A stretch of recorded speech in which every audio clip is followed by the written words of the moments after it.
It happened just before sunrise, at 5:43 a.m. A trembling voice broke across the national broadcaster CRTV. There was no anthem, no official ceremony, just a tight-faced military spokesperson reading from a single sheet of paper.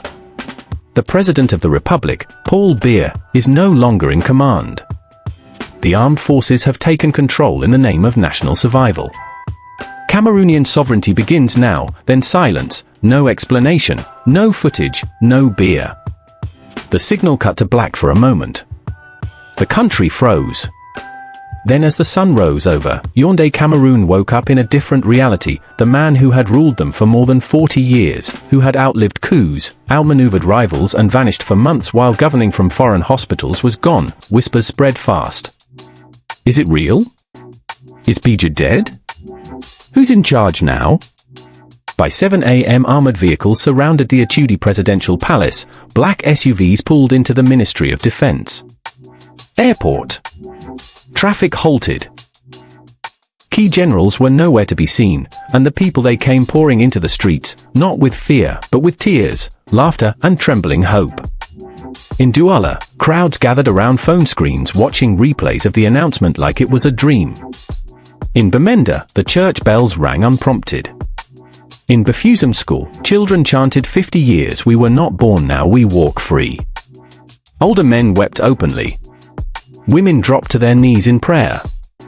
For decades, Paul Biya had seemed eternal, a shadow that stretched across generations, a ghost behind every decision, every lost opportunity, every broken promise. But now the shadow was gone, no gunshots, no fire, just a country waking up from a half-century coma, a quiet coup, a loud miracle, and somewhere in the halls of silence, the world began to ask if Paul Biya can fall. Who's next? It didn't happen overnight. It only looked that way. Behind the silence, months of planning had unfolded under the radar, a slow, precise unraveling of Africa's oldest dictatorship. The architects of the coup weren't rebels from the forest or foreign-backed plotters. They were Biya's own generals, men who had worn his insignia for decades and had finally had enough. At the center of it all was Brigadier General Arnaud Ambassi, head of internal military logistics. And for the past year, the man Biya trusted to manage presidential security, but trust had run dry. The real breaking point came in Geneva, where Biya had spent months hospitalized under French surveillance, according to leaked cables, while Cameroonians struggled with food inflation, separatist violence and mass youth unemployment. The president's medical bills crossed $1.4 million in 3 months. "We are guarding a ghost," one officer muttered, and they were for most of 2024. Paul Biya hadn't stepped foot inside a government building. Decisions were made by a closed circle of old men, nephews, distant cousins, French consultants, while 80% of the country's population lived under the age of 35 inside the military. Something shifted. Younger officers loyal to Cameroon, not to Biya's legacy, began building bridges, unit by unit. They won hearts. One colonel secured the 3rd Armored Division, another coordinated blackout drills with Air Force pilots, and then silently the palace guard switched sides. The coup was greenlit at 3:17 a.m. With a single encrypted text, "Lurido Tom, the curtain falls by 4, not kilometer." Biya's communications team was detained by 5 a.m. The state broadcaster was under full military control by 543. The world knew no blood, no chaos, just surgical precision. When the sun rose over Yaoundé, power had changed hands, not with gunfire, but with discipline. The old dictator hadn't just been removed. He had been replaced by silence, and silence in Cameroon had never felt so loud. In the end, Paul Biya wasn't overthrown by rebels, foreigners or exiles. He was brought down by something far more dangerous. Those who knew him best, the betrayal came from in his own palace, from men who had eaten at his table, sworn loyalty at his feet and guarded his life through 2 generations of power. At the heart of the betrayal was Sergeant Didier Ekole, a quiet, disciplined bodyguard who had stood outside Biya's presidential suite for over a decade. But what Biya never knew was this. Didier's father had once been jailed for criticizing the regime. His uncle had died in the Anglophone crisis, and his younger brother had been shot during a protest in Douala. To Biya, Didier was just another uniform, but to the movement rising beneath the surface, he was the key. It was Didier who mapped the palace's shift changes, who identified which guards were ready to defect, who opened the back gates at 3:04 a.m. to let in the Special Forces team without a sound. He didn't fire a single bullet, but his fingerprints were on the fall of a king, and he wasn't alone. Generals who had once suppressed protests now passed USB drives to the Transitional Council. Cabinet secretaries leaked internal memos detailing how billions were funneled into French banks. Even B's personal physician handed over confidential medical files proving the president had been clinically unfit to govern for over 18 months. We weren't plotting a coup. One insider later confessed we were correcting a national coma. By the time the palace was surrounded, there was no one left to defend BIA, no last stand, no loyalist charge, just a man too old to flee, too isolated to fight, and too late to understand that even silence can betray. One junior officer reportedly whispered as BR was escorted out, "We protected you for 50 years. You forgot to protect us for even one." It started with a single scream in Yorn's Mokolo market, "He left part 1, he's gone." And then the streets exploded. Within minutes, 1,000s were running through alleyways, barefoot, waving flags, crying, praying, screaming. Old men climbed onto rooftops. Children beat empty cans like drums. Mothers who had lost sons to protests and silence wept and fell to their knees. Paul Biya, the man who ruled for nearly half a century, had finally fallen in Douala. Spontaneous parades shut down the city. Motorcycles formed convoys flying Cameroon's national flag upside down, a symbol of rebirth in Bamenda, where the Anglophone conflict had left bullet holes and broken families. A silence hung in the air before a sudden eruption of clapping and shouting. "He's gone. He's finally gone." At the University of Bucha, students ripped down old government portraits and replaced them with posters reading, "You can kill a protest, but you can't stop a generation." Even the elderly, long resigned to be as eternal rule, stood on their porches watching in disbelief. Some whispered, "I thought I would die before this day." Others just cried for the first time in decades. No fear hovered over celebration. There were no riot trucks, no water cannons, no soldiers aiming rifles at crowds. The army watched and let it happen. In one viral video, a young protester stood atop a taxi and shouted, "This isn't just the fall of BIA. This is the rise of Cameroon." From that moment on, the streets were no longer filled with people. They were filled with history. And as the night fell, fireworks cracked over your day, not organized, not planned, just fire, spontaneous, chaotic, alive, the sound of a nation breathing freely for the first time in 50 years. At 6:12 a.m., Paris time, a red phone rang in the Élysée Palace. A voice on the line from Yaoundé whispered, "It's done. BIA is no longer in power." There was no resistance. The silence that followed was deafening for Emmanuel Macron. It wasn't just a regional shift, it was a geopolitical earthquake. Paul Biya had been France's most loyal post-colonial ally. He had opened Cameroon's resources to French corporations. He had signed away infrastructure deals to Total Bolloré and Orange without contest. He had allowed French troops and intelligence to operate in the shadows, unbothered, unseen. Now, with his fall, Macron's inner circle realized the unthinkable. "We just lost our last wall in Central Africa within hours." A tight-lipped statement was released by the French Ministry of Foreign Affairs. "We are monitoring the situation in Cameroon and urge all parties to maintain peace and constitutional order." But behind the scenes, panic ruled inside the French Defense Ministry. Urgent reports flowed in. AES leaders were already reaching out to Cameroon's military. Russian diplomatic traffic to Yaoundé had doubled. Overnight, massive online support for the coup was trending across West Africa. France's image as a stabilizer crumbling. One military advisor reportedly shouted during a closed-door session, "If Cameroon joins the AES or expels our bases, we lose the entire Gulf of Guinea." At Total Energy's HQ, stockholders demanded emergency meetings. Billions in resource deals now stood on the edge of nationalization. France's real fear wasn't just B's fall.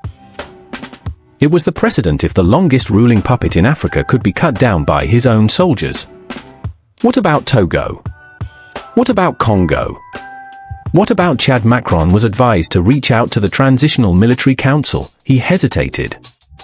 There was no face left to trust in Yaoundé. Meanwhile, African youth across the continent were sending a different message.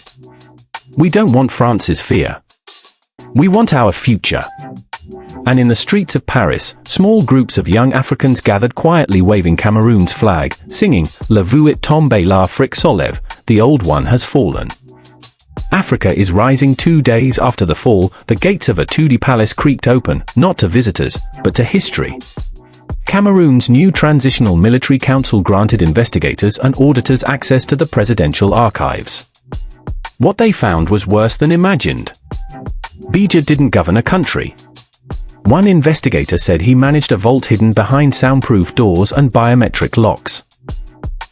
They uncovered 3 floors of sealed cabinets, encrypted hard drives and handwritten letters from French and European officials.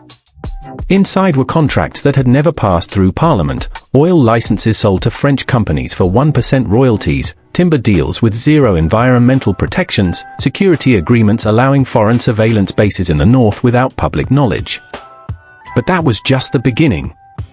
One file stamped confidential presidential revealed a secret offshore bank account in Geneva credited monthly from the Bolloré Group in exchange for monopoly rights over Cameroon's ports. Another showed how millions in international development aid had been rerouted to luxury real estate firms registered in Paris, all linked to relatives of BRS Inner Circle. And then came the letter dated 2021 signed by BIYA himself, addressed to the French president, "As long as I live, Cameroon's loyalty to France is guaranteed. My generals are well managed. My people are contained. Just keep the funds moving and silence the critics." The new leaders were stunned. The documents proved what many suspected but couldn't confirm: BIYA hadn't just ruled for 40 years. He had sold Cameroon piece by piece to remain on the throne. Within 48 hours, the Transitional Council released a portion of the files to the public, redacted but undeniable. Cameroonians read the truth in disbelief. Young citizens gathered at the university steps, holding signs, "We owe France nothing, our resources, our rules, never again." The fall of BIYA wasn't just the end of a regime, it was the beginning of reckoning. And as the world watched, one question rang across the continent: if this is what BIYA hid, what are the others still hiding? In the hours following BIYA's fall, the continent waited for a voice from ECOWAS, the supposed guardian of regional order, democracy and stability. But from Abuja to Accra, nothing came: no emergency summit, no condemnation, not even a press release behind closed doors. Sources confirmed internal division had paralyzed the bloc. Nigeria wanted caution. Senegal feared a repeat in Dakar. Ghana remained neutral. The truth. ECOWAS was afraid that celebrating BIYA's fall would signal approval of military transitions, afraid that silence would look like weakness, but the people already knew ECOWAS protects presidents, not citizens. Then as the silence stretched into embarrassment, another voice cut through, bold and immediate. AES, the Alliance of Sahel States. Within 24 hours, a joint statement was broadcast from Ouagadougou. The Cameroonian people have spoken through the discipline of their armed forces. We salute the courage of a nation that has reclaimed its sovereignty without foreign permission. Mali, Burkina Faso, Niger, now Cameroon, a new axis was forming, one built not on borrowed democracy, but on raw sovereignty. Within days, AES envoys landed in Yaoundé. They met with the Transitional Council behind closed doors and signed a new memorandum of cooperation: military, economic, digital security. Burkina Faso's Captain Ibrahim Traoré sent a message to the Cameroonian people in: "You have broken your chains now, let us build an Africa that no longer kneels." And across the Sahel, the message echoed loud: "One falls, 4 rise. Africa is no longer waiting." Meanwhile, ECOWAS finally broke its silence on day 5, a brief, awkward statement: "We are observing the situation carefully and call for constitutional restoration." But by then, the continent had moved on because something had shifted. Cameroon, the sleeping giant, had joined the new order and the old institutions. They were still writing press releases while history was marching on without them for the first time in half a century. Power in Cameroon had no wrinkles. The transitional government, unveiled to thunderous applause on national television, was unlike anything the country had ever seen. No grey-haired ministers from the Bouchard era, no recycled politicians with French business ties, no hidden hand from Paris. Instead, a new generation stepped forward, the youngest member, a 28-year-old civil engineer from Douala, now serving as Deputy Minister of Infrastructure, the head of education, a 33-year-old teacher and protest leader from Bouchard, who once served jail time for calling BIYA a fossil, the acting spokesperson, a 31-year-old woman fluent in 4 local languages. Raised in Garua and known for her viral youth empowerment speeches, together, they looked like the people they represented, and for the first time, the people listened. This council was not chosen by the West. We are not beholden to old political families. We are not here to manage decay. We are here to rebuild. Cameroon from the ground up across the nation, hope took physical form. Hospitals opened their gates to patients previously turned away without bribes. Teachers returned to classrooms, no longer fearing months of unpaid salaries. Local radio stations aired the voices of poets, youth activists, and traditional leaders, without censorship.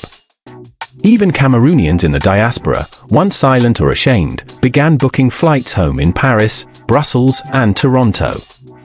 Long-exiled intellectuals packed their bags. We didn't leave Cameroon, we left Bouchard version of it. Now it's time to return. But not everyone was cheering. Old political elites cornered, exposed, desperate, began whispering about restoring stability. Some hinted at sabotage. Others fled to France, but the new Cameroon wasn't listening to ghosts. This was a youth quake, and it was spreading in every town. Teenagers painted murals with one word in bold letters: now, not someday, not after the next election, not after another foreign loan. Now the country belongs to its people. Again, the images shocked the world.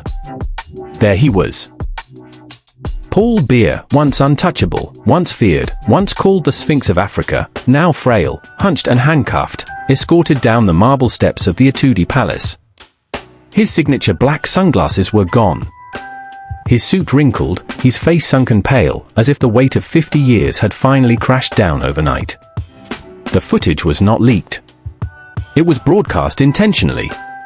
This is not vengeance, said the Transitional Council, this is history facing itself. For days, Bouchard had been held under secure house arrest in a private wing of the military hospital in Yaoundé. He had not spoken publicly, but inside those walls, whispers leaked out. According to aides, he still asked for his French advisors. He demanded his morning espresso be flown in from Geneva. He refused to watch the news, but the palace he once ruled had become a relic. His portraits, once in every school, every courtroom, every passport, were being torn down by students across the nation. He's a ghost. Now, one teenager said, holding a faded ID card with B's photo, a ghost. We're learning to live without. International media speculated on his fate. Would he be exiled to France, tried in Cameroon, protected by some secret deal? But the council was firm, there will be no escape. There will be no exile for crimes committed on our soil. There will be due process, because justice is not revenge. It's closure. In a symbolic gesture, B's last presidential vehicle, a bulletproof black Mercedes, was put on display in a museum exhibit titled The Cost of Silence Across Africa. People watched and gasped, because this wasn't just the fall of a man. It was the fall of a myth that power lasts forever, that leaders can never be touched, that Africa bows to age, not accountability. And as BIA sat alone in a guarded hospital room, the chants outside his former palace grew louder by the day, never again. No more kings. Cameroon has awakened when Paul Biya fell. A wall didn't just crack in Cameroon, a dam burst across an entire continent. In Libreville, graffiti appeared overnight. Cameroon did it. Who's next? In Lomé, students marched in silence, fists raised, holding placards that read, "We are not afraid of our history anymore." In Kinshasa, a viral video showed a mother saying to her teenage son, "What your grandfather dreamed of, you might live to see the fall of Africa's longest ruling dictator," was more than a political event. It was a spiritual rupture. For decades, people had lived under the weight of names that wouldn't move: Biya Museveni, Nazingbe, Derby, leaders who became institutions, presidents who became permanent, but now one had fallen and the people had won. Suddenly, everything felt possible. Pro-democracy. Youth movements reignited across the continent. Hashtags trended from Abuja to Nairobi. No more life. President's Africa Decides BIYA was the beginning in Addis Ababa. A quiet shift occurred, as the African Union delegates began to speak more boldly about term limits, transitions, and sovereignty. Even diaspora communities felt it. In London, Paris, New York, young Africans danced in the streets. Cameroon's flag wrapped around their shoulders like a new skin. And in the villages where internet signals barely reached, elders gathered around radios, listening to the soft, steady voices of a generation saying, "We are not waiting anymore." Inside Cameroon, the new leaders called for a national day of reflection, no fireworks, no military parade, just a quiet moment at sunrise where the country stood still and remembered the silence, the fear, the stolen decades, and then they looked forward. Africa is not broken. One speaker said Africa was silenced, and now she's speaking. The fall of BR wasn't just the end of an era, it was the sound of a continent waking up in